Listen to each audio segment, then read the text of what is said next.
Hi, I'm glad you've joined me as I continue to share my thoughts on how you can grieve well after the death of a loved one or after a major loss.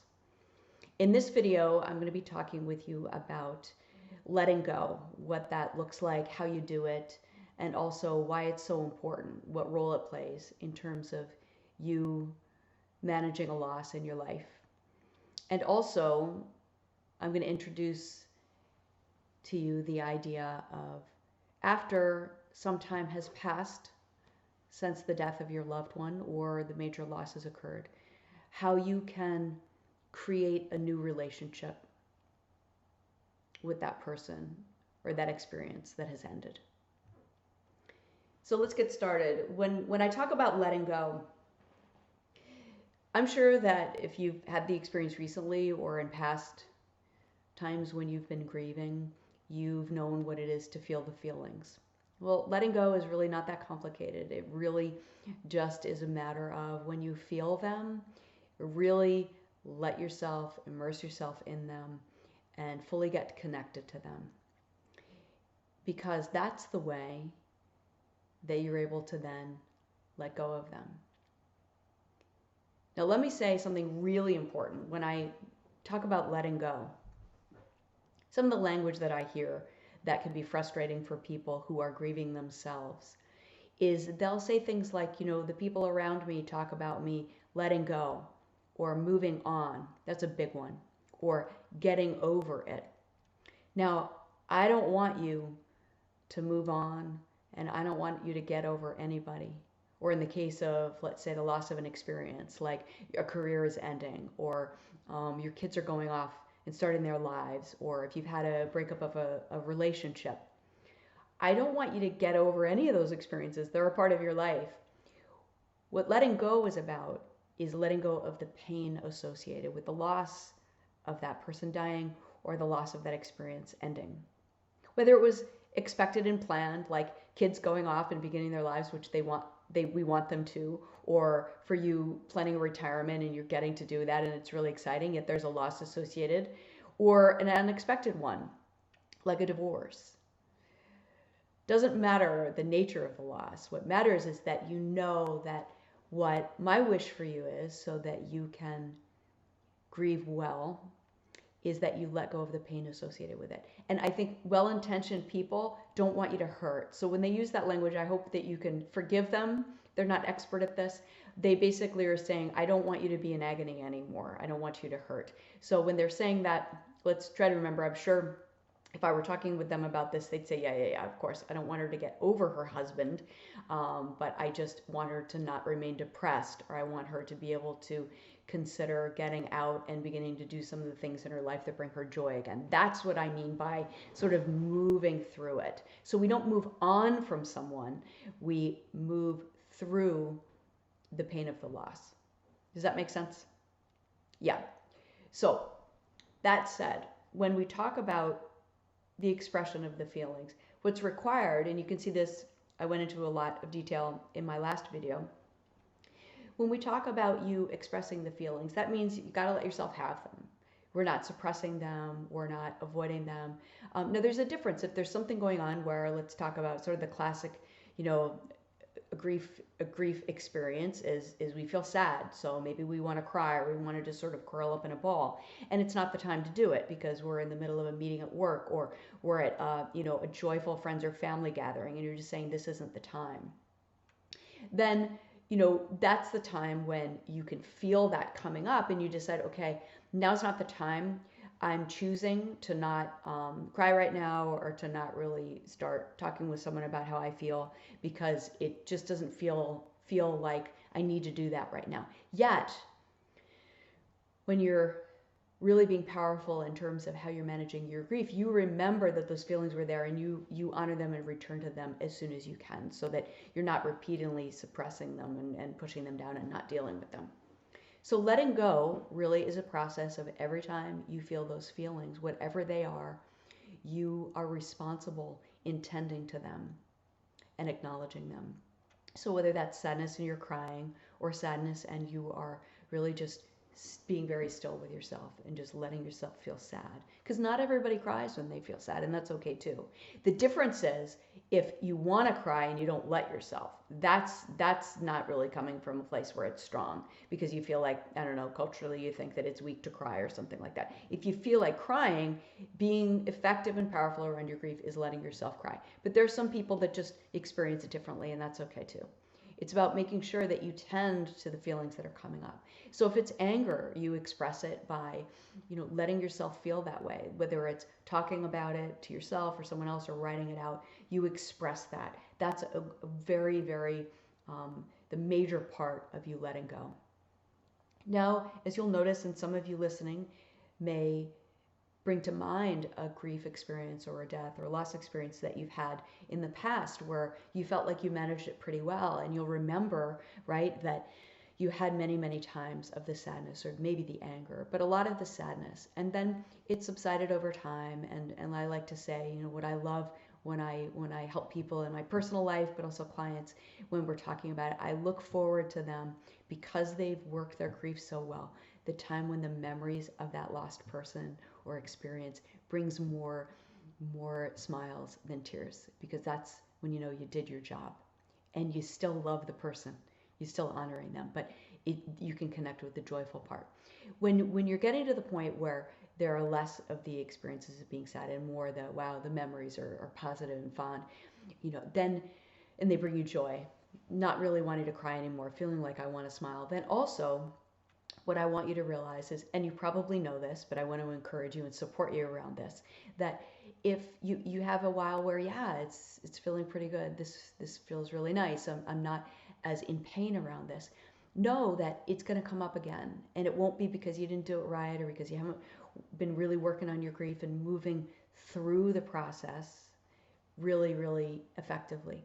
It'll come back because it's supposed to, because you cared and you loved, and so here comes the pain again. And that all you do is, that's just really your mind and your grief and your soul giving you a signal that, hey, it's time for you to do something. Maybe you want to go back and have one of those moments of letting yourself be sad again, so that then those feelings come up and you're expressing them again. And the idea is that, those days come less often, yet they may come forever, right? Because I don't want you getting over anybody. The way that you're also honoring them is to have some of that sadness. So when it happens in the future, not as often, and it comes up after maybe a while. Now I'm talking months, years, depending on how you grieve, and everybody does it on their own schedule, right? No judgment. You'll do it as long as you're actively working it. You're gonna move through the way that you need to. But we're talking about after some time has passed, where you have had sort of a break from the sadness, and then it comes up again. That's when you want to say, oh, there's nothing wrong here. This is absolutely right that this is happening. This is natural and normal, and I want to feel it again so that I can express it and let it go. So you see, the letting go kind of continues throughout, and it's a process of letting go of the pain, not of the person. That's all it is. It actually honors, in the case of a person that you've loved and lost, or an experience that you want to honor, a relationship that didn't continue, or a career that you loved but you left it and did something else. You don't want to forget about that. You want to enjoy all the amazing parts of that. But there'll be aspects of letting it go where, oh, I really miss that again. I miss some of the people associated with that career, or I miss the way the work was. It's okay when that pops up again and you say, okay, of course it was important to me. It makes sense that I'm feeling this way. Let me feel it so I can, let go, knowing that it was a good decision to make, that I don't have to have any regrets. This is a natural experience. This would come up again. So that's how you really work the process of letting go. And knowing that it comes in cycles, and that it could be that after a while, you won't have felt that pang of grief. I'm not going to dictate to you, it'll be on your own schedule, but it could be months or years. And then something will come up and remind you of that person or that time in your life.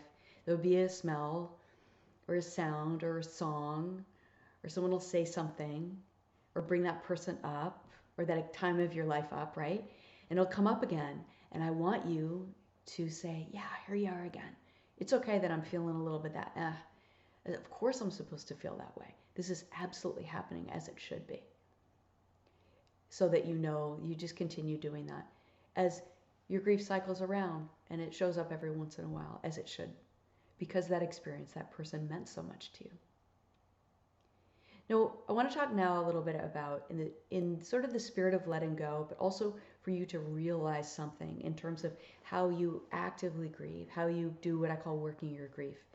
And that's around the topic of rituals. So whatever culture, religion, faith, spirituality that you practice, you know that typically soon after, now we're talking about the death of someone, not another major loss. You know that you have your own kind of typical experiences, whether that be a wake or a funeral or sitting Shiva or sitting Sati in is it the Hindu culture, I believe. That you have your way of mourning the person, and that ritual has been built in sometimes for centuries, has been built in as a way to help you grieve. It's a way to bring attention and acknowledge the experience of the loss, to give you space. And also that's why a big part, think about how much of what I would call death rituals, because it's wakes, funerals, with sitting Shiva, sitting Sati, other cultures and religions have their own. Those are very purposely delineated so that especially the immediate people who are grieving, but also the extended circles, the people that the next one's out, the cousins and the uncles, and then the next one's out, the friends, and circles outside, to the people that are all there to support. Those are very much there for the purpose of allowing people to gather, and for all of those circles of support from the outside, people least sort of knowing the person who died, or least connected, least grieving on the outside circles. They're all there, and everybody's kind of from the inside out, leaning back and letting everybody else support them. I don't know if you've ever thought of it that way, but that's really why. That's why, if you're not on the fence about going to a funeral, right, or if you're visiting someone with Shiva, or you're deciding whether or not you want to go to a funeral, and you're like, well, I didn't know him that well. It'd be weird. I've known people like, I didn't know him that well. I'm not that upset. I'm not going to go. And I say, no, that's when you go, because you're there to help the people on the inner circles, because those people are helping the people directly connected. So everybody's helping each other through this. Because when I'm on that outside circle, maybe I met them once or twice, maybe I never met them, maybe I'm just close to, one of the people that was kind of close to him was my boss, and he's kind of struggling with this. That's a really cool thing to do, to go. So these rites, rituals allow us to grieve and mourn, particularly people that are really acutely grieving, really mourning the loss. And they also set up a way for other people to gather to help them emotionally, but also, as physically. I mean, people bring meals, they make sure that people are eating and sleeping. They take care of some of the the other tasks at hand to make sure that those people are able to attend to their grief and make it through their days. So when you think about that, when does that end? Pretty soon after the death, right? Now, I know I was privileged to be married into a culture, the Hungarian culture, and it was the first time that I had ever that I knew of this, and I'm sure other cultures have it. But for me, it was typical that on the 1-year anniversary, or around about then, of a person dying, that there's a memorial service. Now, that could have been a Hungarian Catholic thing, I don't know, but I thought it was really neat because it was a wonderful way for people to acknowledge a year later, and so many people gathering, many of the same people that attended the funeral the year before. And again, they were there to acknowledge, to really provide emotional space for the people grieving to continue to mourn, to really honor their pain and honor that person. And also, again, for the people in the larger community to be there for those people, to be able to check in with them. If that hadn't been built in, I don't know that, would those people be doing that week? They might be doing it on their own, in the privacy of their own home. But what a beautiful way for them to feel the love and support of others who are acknowledging, hey, yeah, it's been a year since your mom died. So it's really, really beautiful. Now, you may know of similar, post, like the initial part of the person dying experiences, and I love that. But my point is this, that other than that and the original, what do we do around having real purposeful ways of acknowledging our grief so that we can really express that and continue the process of letting go of the pain? So this is where your hard work comes in. This is up to you to create those rituals for yourself. And often I know it can be kind of a lonely experience for people when the rest of the world has gone off and they've kind of come to the funerals and checked in with them after a month or two, and then everybody leaves, right? You've probably had that experience where you're feeling, the tremendous pain of that loss, and everybody else has gone back to their lives. And that's okay, they need to, but they often don't know what you're going through. So you can either include them in these or you can do this on your own. But I want you to think about this if you really, really want to work your grief, and that's to get creative about how you create that emotional and physical space for yourself to continue to honor the loss, mourn the loss, so that you can actually feel the pain and then you're able to express it. Now, I put a whole bunch of ideas about how you might do this in my blog about it. So you can see that, my website, leodaskulke.com. I came up with lots of examples of things that I've heard people do really, really meaningful to them personally, but it really came from them deciding that that was something they really loved, usually based on the relationship with that person or who they are. And I've also did some on my own that created that, wow, has made a huge difference for me. And it's really, really beautiful. So check out my blog for specifics, but I'll give you a couple of ideas just to get started. So let's say that you have a relationship with a person. You decide that around your letting go ritual, you're going to recreate an experience you used to do with them. So that could be something like going and doing something you used to do together, a shared experience like a sport or going for a walk. Or you can even do something like, let's say the person that you loved who died did something like, oh gosh, you played music with them or you cooked with them or they did. Do something around that so you really get connected to that experience, that shared experience with them. Or if they didn't do that thing but they watched you do it, do that again. And what the purpose of this is for you to, we're going in here, we're saying, I am purposely going to bring myself to an active experience of grieving and experiencing the loss again on purpose because I want to get connected to honor that relationship with that person. And I want to make sure that any unfinished grief, and the unfinished grief is going to be till the day you die, right? Because we never want you to be over it, but for you to make sure that you're not holding on unnecessarily to the weight of pain that you don't need to.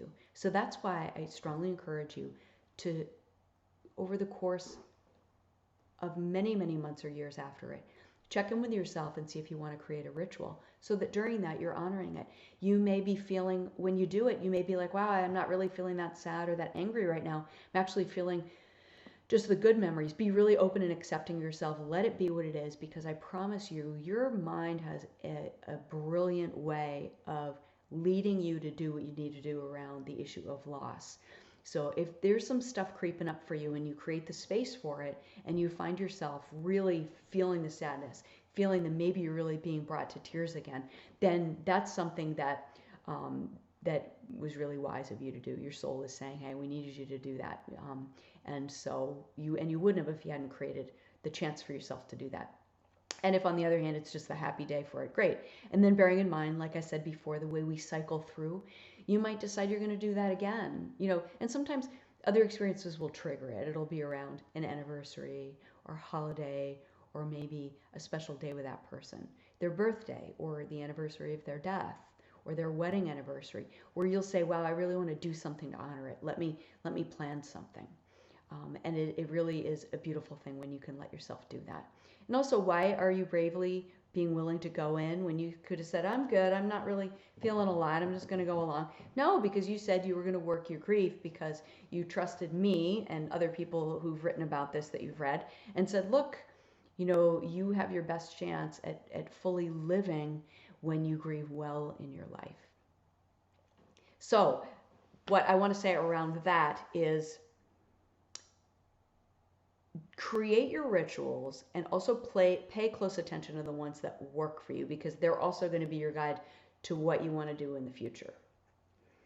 So now what I'm going to do is, I don't know where you individually are in terms of your own grief process around someone that who you've lost, or if there's been a major loss for you. So this is the point in the video where I'm going to ask you to sort of, after I say what I'm going to say, push pause possibly, because the second part, which I introduced earlier on, and I said this is about you learning to create a new relationship with the experience of the person who has been lost. This is something that you want to do only when you've really progressed through the earlier stages, a significant amount of your grief, because that, and only then, that's when this thing I'm going to describe becomes possible for you to redefine your relationship with that person. And how will you know? You haven't pushed pause yet, I hope. How will you know? Because it's been my own experience, and you may never hear this or read this anywhere else. This is something that I've come to know through decades of helping people grieve well, and also through me doing the work myself. That I heard enough from other people, and I had the experience myself, that there will come a time in your grief experience where you will feel less the pain. You will feel the wish to be sad or cry or be angry, be frustrated, the not understanding why this happened. When it happens less and less, you're going to be feeling the pain less, because that's a natural course of grief, but because you've been working your grief and working hard at letting go of the pain, you're going to come to a point and you'll feel it because you've been working your grief. You'll feel not a lot of the sad, but you're going to feel kind of, the best way I can describe it to you is a void. So that when you come to think of that experience or that person, or if you have a pet, that dog or that cat or that horse, you'll be like, wow, this is different. This is different. I'm not hurting as much. But it's just sort of still and empty. And if you've gotten to that place, then continue to listen to the rest of this video. If you haven't, sure, it's not going to hurt you to listen to the rest of this video, but it's just not going to be timely for you. What I'd want you to do is keep working your grief, and when you get to this point where you say, oh, that was that thing that Lee was describing, I'm going to go back and listen to that video of hers, because now I know I'm ready to take that next step with her. I just don't want you to be trying to do something earlier than your mind and your soul are really ready for it, just because it probably won't be that effective for you. You're still needing to work on letting go of the pain.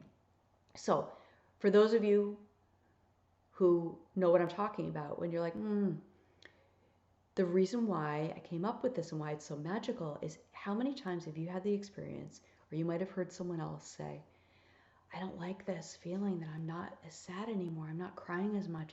I'm not missing the anger or the, like, I don't understand why this happened, but when I'm not sad, I'm not feeling connected to them. I've heard people say this, and if this is you, it's totally normal and natural and very human of you to say, not that I like feeling sad, but I don't want to not feel sad, because I'm not connected to them again. I want them in my life. And this is where my thoughts for you about redefining the relationship, creating a new relationship, will really be something that I really want for you, because you won't believe it. Because remember when I said before, you're not letting go of the person and the experience, you're letting go of the pain. When you get to that middle point where you're like, oh, I don't miss the sadness, but I want something, that's when you know you're ready. So the way that you do this, when I'm going to call, you can say you're redefining the relationship, or creating a new relationship, whichever language works better for you. What the beauty of this is, that this is about you letting go of the physical relationship with that person, because when we stay connected to that, that means there's something missing, right? It's gone, because the physical relationship or that experience, whether it's a marriage or our career, or that time in our lives when our kids were still at home before they went off and made their way in their lives independently, which was all good news. When you're attached to that experience, you're still bound to it. And when you can't have it anymore, you feel the loss. So what we want to do is, as we detach from the physical relationship, that frees us up to create a relationship with them that's based on, if you want to call it spiritual, or if you want to call it the way I know it best for myself is I have that new relationship with that person or that phase of my life where I'm free to enjoy it completely, because the only thing there is really good memories, and I'm not focused on what's no longer, on what's lost. So let me talk really specifically about that in the context of when you've lost a loved one, when they've died. I remember the first time that I really started to come up with this idea was I was talking with someone whose father had died a year before, and I said, "So, what's your relationship with your father like now?" And she looked at me like I had two heads, and she's like, "Dr. Lee, my father died. Like, have you not been listening?" And I was like, "Oh, that's right. I didn't realize that was kind of a strange question, because I hadn't introduced the idea of creating a new relationship, not based on the physical, with her father." So I said, let me ask you this. Do you talk to your dad? She goes, "Oh yeah, all the time." So I said, "That's it. You didn't realize it, but you've already begun the magical, beautiful, very loving experience where you didn't have to let go of that person. You didn't have to move on. You got to have them with you forever. Because, you know, that which has really been loved by us really deeply, it's never truly lost. They're never truly lost when we decide to take them deep within inside ourselves, right? Yeah. Now I know this is heavy duty stuff. This is the kind of stuff that comes later when you've been grieving for a while. But it happens, and it's just wonderful. It's like the gift you get because you worked your grief so well. So go back to that client. I'll use her as an example. So we talked about, that she talks with her father, and she, maybe she celebrates things that are going on in her life. And, "Oh, you didn't get to see this. You didn't get to see the grandkids being born, but oh, I wish you could see dad." Or I'm sure you've had similar experiences. If you think right now you could even start it now. You could think about it. What kind of relationship do you have with the person whom you've lost? Do you spend time with them by doing activities that they used to love together, or something you never did with them because they died, but you're going to try it now because you saw how much they enjoyed it? Do you connect with them? Do you talk with them? Like I said, do you ask their opinion? Now, there are some people who believe in that they have an actual connection with people who have passed. And if that is their thing, I completely respect that and I honor that. Go for that. What I'm talking about, though, is if you don't espouse to that, if you don't believe in that, what I'm talking about is the idea that that person lives within inside you. So yeah, when she's talking to her dad and saying, "Hey, what do you think about this?" or "What do you think I should do about this?" She knows he's not really answering her, but does she sort of let herself hear his voice, feel his hug, that support, that, "Hey, you tried this thing, it didn't work out, good for you trying, go out and try again," or, "Hey, atta girl, that you did that, I'm so proud of you," like that way. That is something that is really magical. So that's what I mean by creating a new relationship, redefining a relationship with that person that is not limited by the bounds of the physical, because you get to create it and have it be whatever you wish it to be. There's incredible strength and power in that. There are people I know who've done this successfully, and they share that, it's interesting that I know that it's probably a part of me that's actually answering, because, I've taken in the wisdom of my father or that wisdom of my mother. I know it's really me, but I'll say, "Hey, but maybe that person raised you so that now that they're gone, it's actually ironic that you're able to take in their wisdom in a way that you really wouldn't have if they were still here." That's kind of the collateral beauty of losing a loved one, isn't it? That they're able to be inside you in a way because you made that happen. Because you said, "I don't want to feel the pain of the loss of the physical relationship." So as you redefine the new one, and now you have a good sense of what I'm talking about, I want you to think about doing this moving forward and having it be that all the love and all of the support, all of the advice, all the encouraging, all of the celebrating that you thought you didn't get to have, you actually do, if you only choose to think about it in this new way. So I hope that you're able to do that with someone. And I think that we are going to do probably one final video in this series where I'm going to talk with you a little bit about the ways that you can support other people now that you've been learning a lot about how to grieve really powerfully for yourself, how we can support others, because I think we can all do a better job at that, because it's tough, it's not easy to do, about that, and we will be able to share a little bit, because I hope that you're able to email me and let me know how you made out with this creating the new relationship, so that you will have had the experience that I want for you, which is really for you to get to a place where you're feeling all the love and letting go of as much of the pain as possible. Take good care.